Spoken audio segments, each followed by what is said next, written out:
تو now the question is ہم نے ربیع الاول شریف کے مہینے میں کیا کرنا ہے؟ What should be the activities in Rabi ul-Awwal? Rabi الاول کے مہینے میں ہم کیا کر سکتے ہیں؟ سن لیں، لسٹ ڈاؤن کر لیں، یہ ویڈیو پھر ہمارے یوٹیوب چینل پر بھی آ جائے گی۔ نمبر 1، سب سے پہلے ہم نے نمازیں پوری پڑھنی ہیں، کیونکہ نبی پاک کی ولادت کا مہینہ ہے تو نماز ان کی آنکھوں کی ٹھنڈک ہے۔ کوئی مہم ہوتی، کوئی آزمائش ہوتی، نبی پاک نماز ادا فرماتے۔ اور نمازیں کتنی کوالٹیز کی رکھی، ٹائپس کی رکھی۔ نمبر 1 فرض نمازیں، نمبر 2 نوافل، اشراق، چاش، تہجد، اور پھر نماز کسوف، وہ جو سورج چاند گرہن لگنے پہ آتی ہے، چاند گرہن لگنے لگا ابھی، اور اس کے بعد پھر یہ نماز حاجت کے طور پہ صلاۃ الحاجات جسے کہتے ہیں، پھر توبہ کی صلاۃ التوبہ جسے کہتے ہیں۔ تو کتنی ورائٹی ہے۔ تو ربیع الاول کے مہینے میں نبی پاک کی آنکھوں کی ٹھنڈک رہی، نماز نہیں چھوڑنی، اگر نہیں پڑھتے تو شروع، اور اگر پڑھتے ہو تو خشوع و خضوع، اور جو چھوڑی ہیں ان پہ توبہ اور ان کی قضا بھی کرنی ہے۔ اور نمبر 2 کیا کیا جا سکتا ہے؟ درود شریف پڑھیں، درود شریف پڑھیں، سارے صلو علی الحبیب صلی اللہ علیہ وسلم، روزانہ درود پڑھیں۔ اور OIC میں، organization of Islamic countries, 57 members ہیں، OIC کے اندر قرارداد منظور ہوئی ہے کہ یہ سال 1500واں سال ہے نبی کریم کی ولادت کا۔ پاکستان کی سینٹ میں، پارلیمنٹ میں کلپ گھوم رہے ہیں، یہ قرارداد منظور ہوئی ہے کہ 1500واں سال ہے نبی پاک کی ولادت کا۔ ہمارا ریلیشن ہے ان کے ساتھ، کہ ہمارے نبی ہیں، تو اس کو ذرا سیپریٹلی سیلیبریٹ کریں۔ تو آپ نیت کر لیں میں درود شریف پڑھوں گا۔ درود شریف پڑھنے کے بڑے فضائل ہیں۔ ابن ماجہ کی حدیث ہے کہ جب تک بندہ درود شریف پڑھتا رہتا ہے، اللہ تعالیٰ کے فرشتے برابر اس پہ رحمت بھیجتے رہتے ہیں۔ بے شک اللہ اور اس کے فرشتے درود بھیجتے ہیں اپنے غیب بتانے والے نبی پر۔ تو ہے ایمان والو، تم بھی خوب درود اور سلام پڑھو۔ اللہ کا درود بھیجنا کیا ہے؟ اللہ رحمت فرماتا ہے۔ فرشتوں کا درود بھیجنا کیا ہے؟ فرشتے رحمت کی دعا کرتے ہیں، استغفار کرتے ہیں، جو نبی کریم کی شان کے لائق ہے۔ اور مومنین کا درود بھیجنا کیا ہے؟ کہ وہ سلامتی کی دعا کرتے ہیں۔ تو درود شریف پڑھنا کیسے ہے؟ اس کا طریقہ ہوتا ہے، یو شوڈ کاؤنٹ۔ ایک دفعہ درود میں نے پڑھا، فضیلت میں آتا ہے کہ جو ایک بار درود پڑھتا ہے اس پہ 10 رحمتیں نازل ہوتی ہیں، 10 گناہ مٹائے جاتے ہیں، اور 10 درجات بلند ہوتے ہیں اس کے۔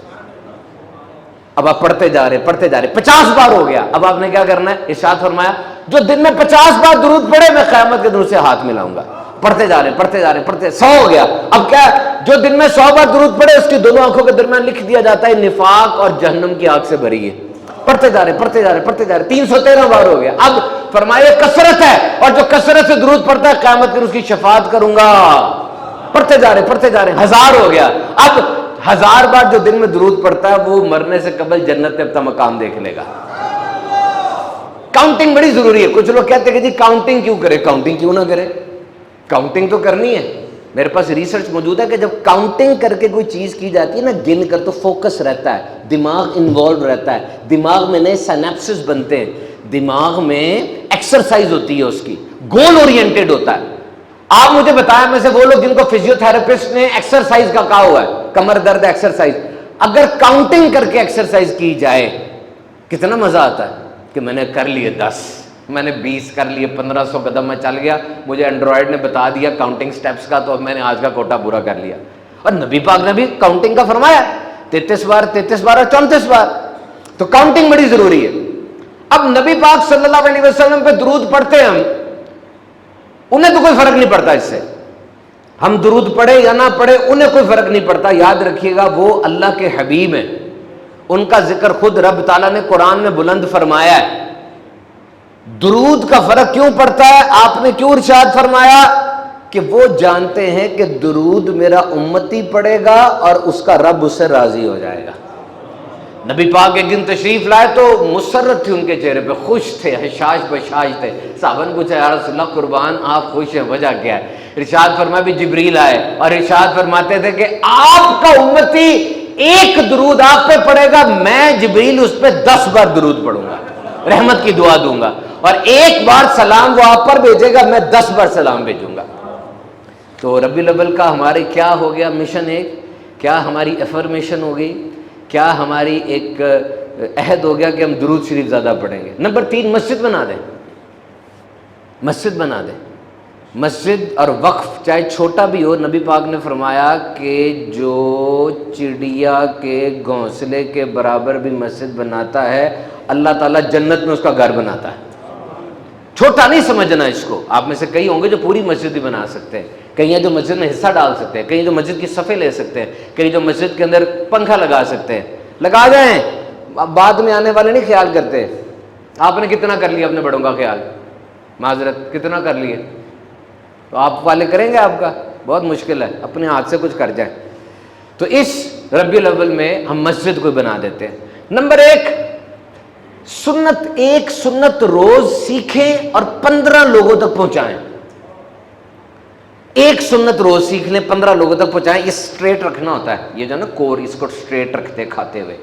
If you want your food to be digested correctly, if you want that metabolism should be performed at its apex, then keep the core straight. یہ ایریا کور کا ہے، گھٹنوں سے لے کے یہ ناف تک کا کور اسے کہتے ہیں. کھاتے وقت یہ اسٹریٹ ہونا چاہیے. ایسے ہو، گرے ہوئے ہو تو کارڈک اسفنکٹر یہاں پر ایک دروازہ ہے، وہ مس مینج ہو جاتا ہے. ڈسپپسیا، گرڈ، ایسیڈیٹی، ہارٹ برن، پھر دوائیاں وہ. تو اگر سنت کے مطابق ایک دفعہ بیٹھ کے کھانا سیکھ لے اور اب دوسروں تک پہنچا دے، ٹھیک ہو گیا. سلام کرنا یہ سنت ہے، کس طرح سنت ہے سیکھ لے، دوسروں تک پہنچا دے. یہ جب آپ کریں گے نا باتیں تو پھر ایک سنت روز سیکھ لیں اور وہ 15 لوگوں تک پہنچا دیں. یہ بھی کیا جا سکتا ہے. ایک روزہ رکھ لیں. ابن ماجہ کی حدیث ہے جو بندہ رمضان کے علاوہ ایک روزہ رکھتا ہے رب تعالیٰ اس کے اس دن کے اور اس سے پچھلے دنوں کے گناہ معاف فرما دیتا ہے. اور ایک بڑا پیارا کام ربیع الاول میں ہم کر سکتے ہیں، مظلوم مسلمانوں کی، نبی پاک کے دکھیاری امت کی خیر خواہی کریں. بنیر میں دیکھیں کیا ہو رہا ہے، مدد کریں ان کی. سیلاب اسلام آباد سے شروع ہوا تھا نا، گلگت بلتستان آیا، کے پی کے، پھر کبھی کراچی میں بھی ہوا ہے.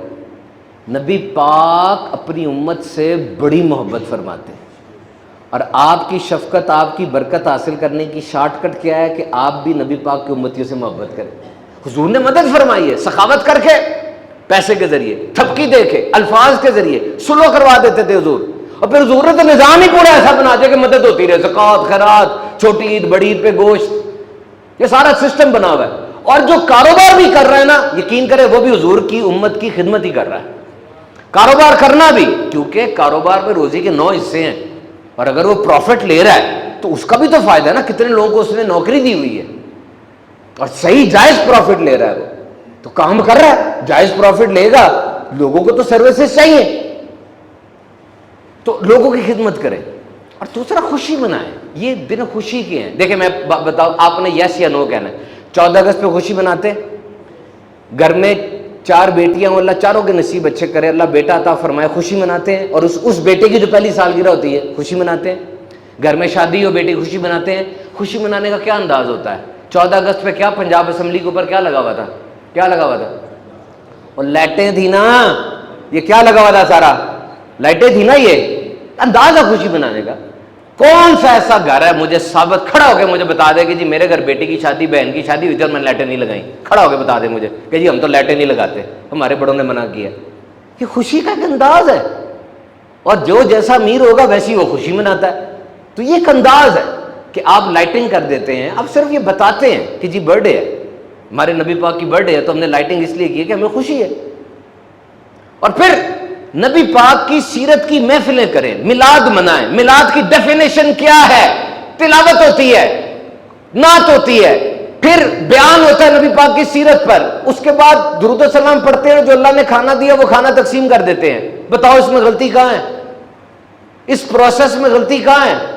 یہ میلاد ہے، یہ حضور کی سیرت کا بیان ہے. میں اور آپ نہیں بھی کریں گے، یہ نہیں ختم ہونا، یہ چلتا رہنا قیامت تک.